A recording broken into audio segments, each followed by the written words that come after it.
And I love you. Children's literature has never looked this good. Please, children, scooch closer. Don't make me tell you again about the scooching. You and the red, chop chop. Welcome to WatchMojo.com, and today we're counting down our picks for the top 10 illustrated children's books. That island looks like a nice quiet place, and it's only a little way from the public garden. For this list, we're looking at individual, illustrated books that aren't part of an extended series. So there's no room for the likes of the Berenstein Bears or for Clifford the Big Red Dog. I guess she's right. We're also focusing on books that are fully illustrated on every page, and therefore are omitting works such as Grimm's fairy tales or any of the Roald Dahl books, despite Quentin Blake's brilliance. Number 10. Guess How Much I Love You, Sam McBratney and Anita Jerome. Little Nut Brown Hare, who was going to bed, held on tight to Big Nut Brown Hare's very long ears. A simple tale taking place between two nut brown hares. The plot for our first picture book begins when Little Nut Brown Hare asks Big Nut Brown the titular question. Guess how much I love you. The pair then seeks to measure their amount of love for the other, always outdoing the measurement previously given. I love you as high as I can reach, said Big Nut Brown Hare. A charming story on its own. Though there is also an animated series inspired by it, kids love the repetition and the overall message in this book. But I love you as high as I can hop, smiled Big Nut Brown Hare. It explains to them, in language they understand, the endlessness of love. Then he lay down close by and whispered with a smile, I love you, right up to the moon. Number 9. Alexander and The Terrible, Horrible, No Good, Very Bad Day. Judith Viorst and Ray Cruz. I went to sleep with gum in my mouth, and now there's gum in my hair. Many kids' books tell tall tales of fantastical happenings we could only hope to experience. This is no such book.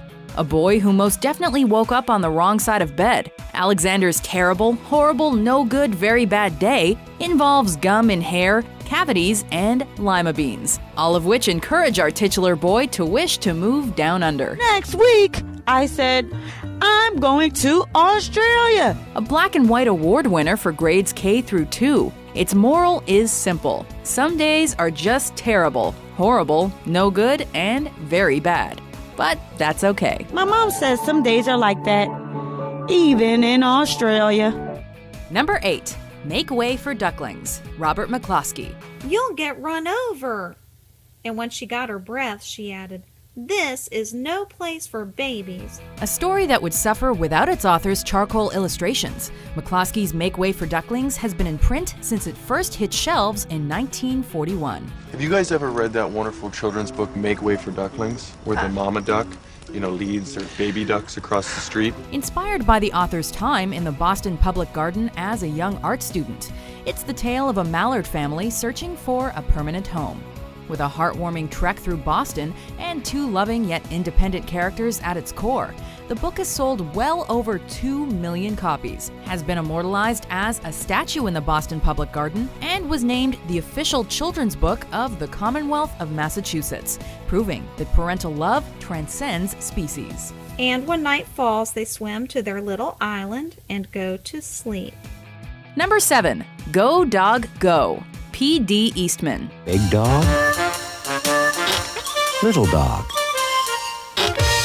Big dogs and little dogs. Dr. Seuss edited and approved. This classic, colorfully illustrated kids' book teaches as much as it tickles the funny bone.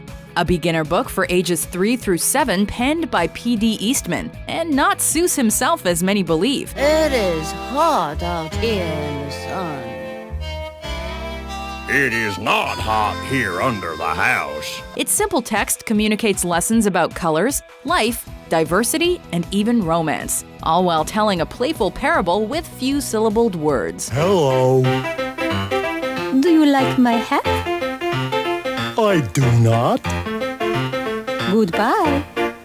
Goodbye. The dogs go in, the dogs go out. The dogs are big, the dogs are little. The dogs are red, the dogs are blue. Teachers love it, parents love it, and kids love it too. A dog party.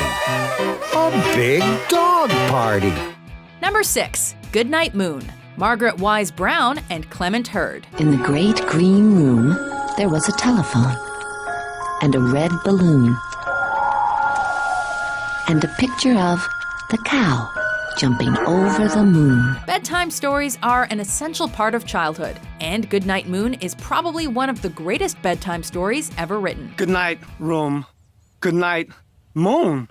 Good night, cow jumping over the moon. A ritualistic account of an anthropomorphic bunny's bedtime routine. It's about bidding goodnight to all the important things in a child's life, from the bears to the chairs, the kittens to the mittens. It works especially well as a picture book because kids can look for the things mentioned themselves, both on the page and off of it, inside their own rooms. And good night to the old lady, whispering, hush. Number 5. The Very Hungry Caterpillar, Eric Carle. One Sunday morning, the warm sun came up, and pop, out of the egg came a tiny and very hungry caterpillar. A picture book recognized with awards for graphic design, The Very Hungry Caterpillar is a 20th century literature phenomenon. With over 30 million books sold worldwide, Eric Carle's classic has been bought more than once every minute since publication. On Wednesday, he ate through 3 plums, but he was still hungry. And that's before various toys and merchandise are taken into account. Not bad for a story that entered into the author's head one day while he was using a hole puncher. The rest is number learning, appetite-inducing history, and the quirkiest caterpillar to butterfly tale ever told. He nibbled a hole in the cocoon, pushed his way out, and he was a beautiful butterfly. Number 4. The Giving Tree, Shel Silverstein. Every day the boy would come and he would gather her leaves. One of the more controversial picture books in existence. Interpretations of The Giving Tree are divided. The story sees a little boy grow into an old man under the watchful eyes of the eponymous tree. And so the boy cut off her branches and carried them away to build his house. The changes that occur in their relationship have critics unsure whether the message is positive or negative. Either way, this book gets children thinking. And adults too. Silverstein's poem collection, Where the Sidewalk Ends, almost featured here. But The Giving Tree gets our vote. Come, boy. Come sit down. Sit down and rest. Number 3. Love You Forever, Robert Munsch and Sheila McGraw. A mother held her new baby and very slowly rocked him back and forth, back and forth, back and forth. Another cyclical story, Love You Forever deals with the passing of time and the stages of life, preparing kids for the adulthood that they will eventually encounter. The boy grew. He grew and he grew and he grew. He grew until he was a teenager. He had strange friends and he wore strange clothes and he listened to strange music. The message is both simple and thought-provoking, especially as the mother-son roles are reversed towards the book's conclusion. The son went to his mother. He picked her up and rocked her back and forth, back and forth, back and forth. Robert Munsch could have featured for Paper Bag Princess as well, but Love You Forever will likely never be beaten in terms of being a picture book that brings tears to your eyes. Just ask the cast of Friends. And while he rocked her, he sang, I love you forever. I'll like you for always. As long as I'm living, my baby, you'll be. Wow! Number 2, Where the Wild Things Are, Maurice Sendak. His mother called him Wild Thing. And Max said, I'll eat you up. So he was sent to bed without eating anything. A story of just 338 words. It's a testament to the weight of those words and the detail of the accompanying illustrations. That Where the Wild Things Are has a reputation as one of the most vibrant, imaginative, and emotional children's stories ever written. And now, cried Max, let the wild rumpus start. The plot centers on a young boy named Max, who, after being naughty, is sent to bed without his supper. Max then embarks into an anger-inspired make-believe world, literally journeying to where the wild things are. But after all of his adventures, nothing beats the warmth of a parent's love. And through a day and into the night of his very own room, where he found his supper waiting for him.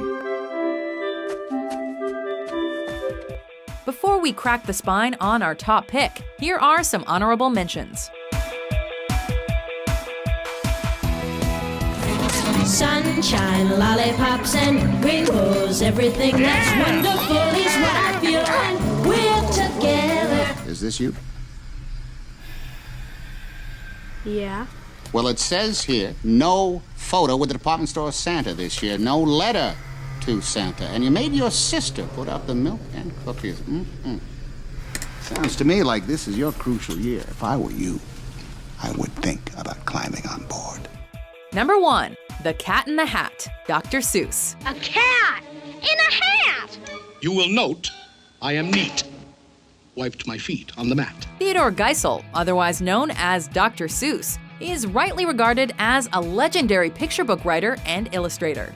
Green Eggs and Ham is an absolute essential title of his, but our top spot's taken by The Cat in the Hat, a story which Geisel himself admits to being proudest of. Out!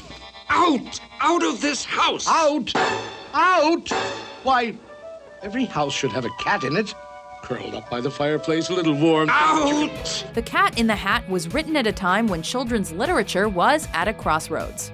Publishers wanted to do away with what they called Dick and Jane traditions, replacing them with something new, original, educational, and funny. It isn't here. I'll mark this X. It isn't there. I'll mark that Y. It isn't underneath the apple. Mark the apple HKI. The cat was exactly that. Look, I'm a cat that can talk. Do you agree with our list? Well, he just wants attention. Don't give him the satisfaction. Which book brings back your childhood? For more nostalgic top 10s published every day, be sure to subscribe to WatchMojo.com. That was amazing. Thank you so much for that gift. I was not ready for this today.